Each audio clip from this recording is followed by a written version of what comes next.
Put on your imagination cap. Go ahead, put on your imagination cap. And step with me back in time. Imagine what it was like 2,000 years ago to be a Christian before the first church was built. Before the first church was built, where did Christians gather to break bread and share a cup of wine? They gathered outside.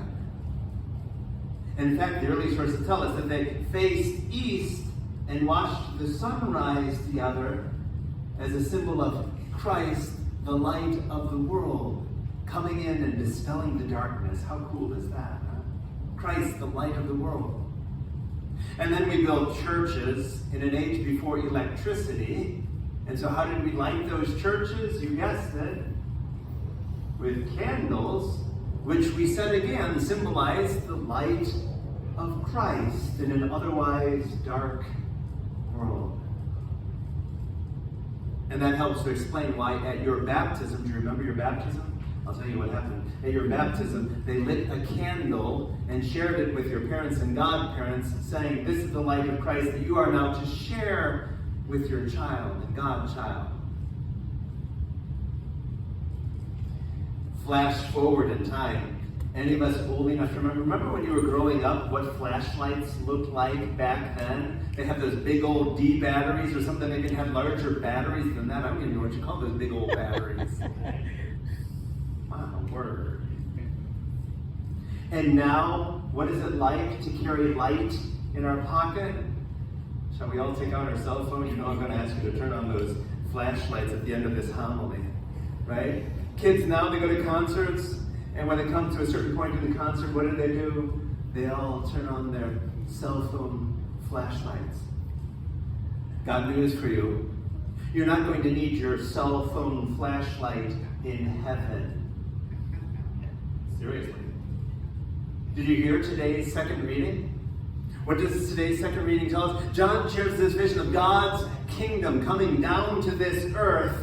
And John tells us in today's second reading, in that kingdom there is only light. There is no darkness, a symbol of evil. There is no shadow. It's pure light in heaven. You won't need your cell phone flashlight in heaven. Amen? Amen.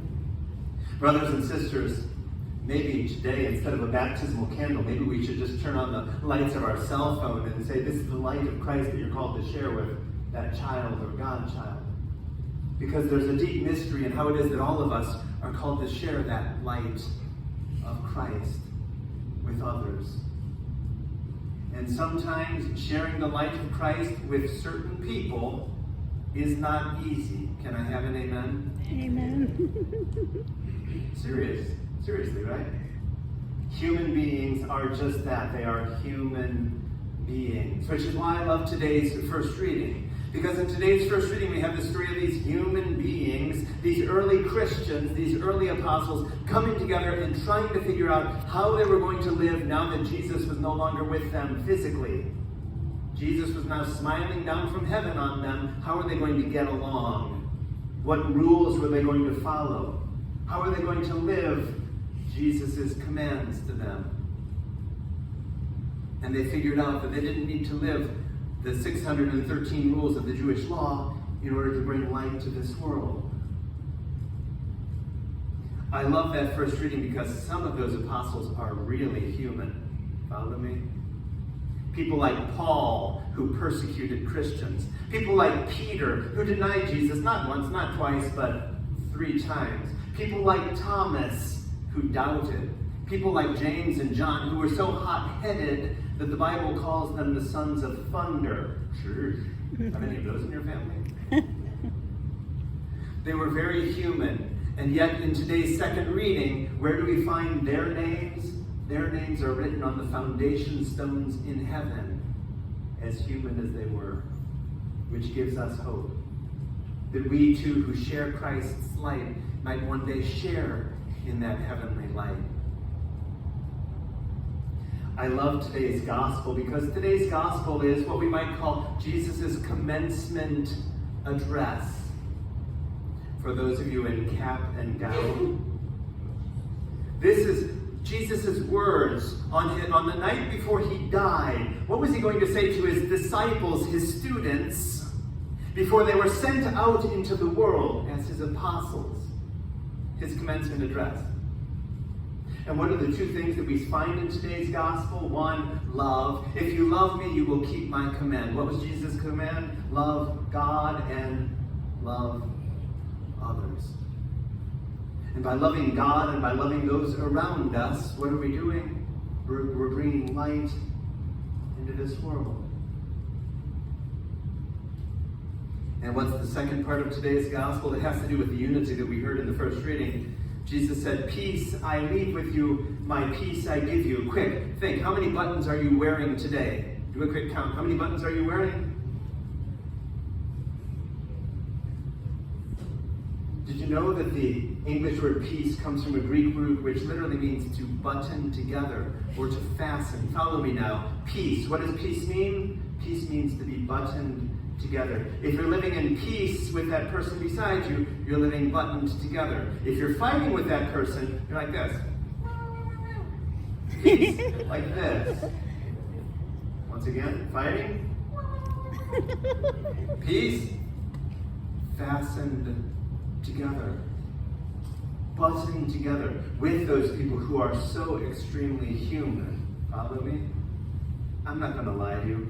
I'm not going to tell you it's always easy to live in peace and to love and to be a light, but that's the challenge. Which is why I'm inspired. When we came into church this morning, we said, here in this place, what? New light is streaming. Now is the darkness vanished away. We are what? Called to be light to the whole human race. Shall we take out those cell phones and see if we can find that flashlight button on there? Because if you remember back to your childhood when we had those D batteries and those big old flashlights that didn't fit in our pockets in the same way that our cell phones did, we weren't able to remind ourselves of that truth, that all of us are called to share that light of Christ with others. I wish you could see what I see right now. That's really cool about that light. It looks like we're at a concert here. Remembering how it is that we're called to share the light of Christ with others. Shall we sing it together? This little light of mine, look around. I'm gonna let it shine. This little light of mine, I'm gonna let it shine. This little light of mine, I'm gonna let it shine, let it shine, let it shine, let it shine. Brothers and sisters, even after you extinguish that baptism candle, even after you turn off the flashlight of your cell phone, remember, all of us are called to let that little light of ours shine.